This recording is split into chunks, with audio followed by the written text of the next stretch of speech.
ایک دفعہ کا ذکر ہے کہ ایک بکری اپنے 2 چھوٹے بچوں کے ساتھ رہتی تھی۔ ان کے نام منو اور منی تھے۔ دونوں بہت شرارتی تھے۔ بکری جب گھر سے دور جاتی تو وہ کبھی اپنے دوستوں کے ساتھ کھیلنے نکل جاتے، کبھی درختوں پر چڑھتے اور کبھی کلہریوں کے پیچھے بھاگتے۔ ایک دن بکری نے اپنے دونوں بچوں سے کہا کہ آج میں کسی کام سے باہر جا رہی ہوں، مجھے دیر ہو سکتی ہے، لیکن تم دونوں گھر پہ ہی رہنا، اکیلے باہر مت جانا۔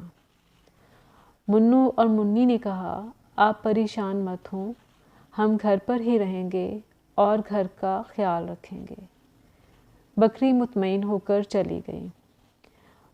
منو اور منی کچھ دیر تک گھر میں کھیلتے رہے۔ پھر منی نے کہا، آؤ ہم تھوڑی دیر کے لیے باہر چلیں اور امی کے واپس آنے سے پہلے ہم گھر لوٹ آئیں گے۔ منو نے کہا، امی نے سختی سے منع کیا تھا، اگر انہیں پتہ چل گیا تو وہ ناراض ہوں گی۔ منی نے ضد کرتے ہوئے کہا، ہم اپنی دوست کٹی کے ساتھ کھیلیں گے اور جلدی واپس آ جائیں گے۔ جب وہ کٹی کے گھر پہنچے تو اس کی امی نے انہیں بتایا کہ وہ گھر پہ نہیں ہے اور اپنی آنٹی سے ملنے گئی ہے۔ منو نے کہا، آؤ اب واپس چلیں۔ منی نے کہا، ٹھیک ہے، لیکن تھوڑی دیر کے لیے باغ کی سیر کر لیں، پھر واپس چلیں گے۔ دونوں باغ کی طرف چل دیے۔ وہاں پہنچ کر انہوں نے جب خوب تازہ اور قسم قسم کے پھل دیکھے تو وہ بہت خوش ہوئے۔ انہوں نے پھل اکٹھے کرنا شروع کر دیے۔ اتنے میں مالی وہاں پہنچ گیا۔ اس نے دونوں کو پکڑ کر ایک بڑے سے پنجرے میں بند کر دیا۔ منو اور منی کو اب بہت زیادہ افسوس ہو رہا تھا کہ انہوں نے اپنی امی کی بات نہیں مانی اور اس مصیبت میں پھنس گئے۔ بکری جب گھر پہنچی تو گھر خالی دیکھ کر بہت پریشان ہوئی۔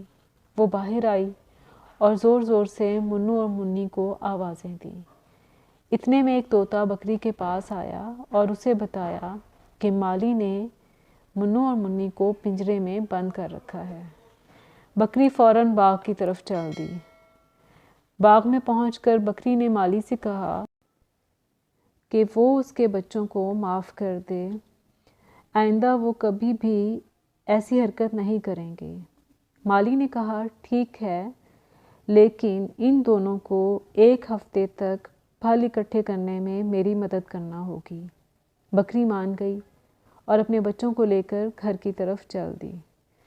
منو اور منی اب روزانہ باغ میں جاتے اور مالی کی مدد کرتے۔ ان کی دوست کٹی بھی ان کی مدد کے لیے آ جاتی۔ اب انہیں اپنی غلطی کی کافی سزا مل چکی تھی۔ دونوں نے بکری سے معافی مانگی کہ آئندہ کبھی اس کی نافرمانی نہیں کریں گے۔ اب وہ ہمیشہ بکری کی ہر بات مانتے۔ بکری بھی جب فارغ ہوتی انہیں اچھی اچھی باتیں سمجھاتی، کبھی اپنے بچپن کے قصے سناتی، جسے سن کر وہ دونوں بہت کچھ سیکھتے۔ بکری بھی اب اپنے بچوں سے بہت خوش تھی۔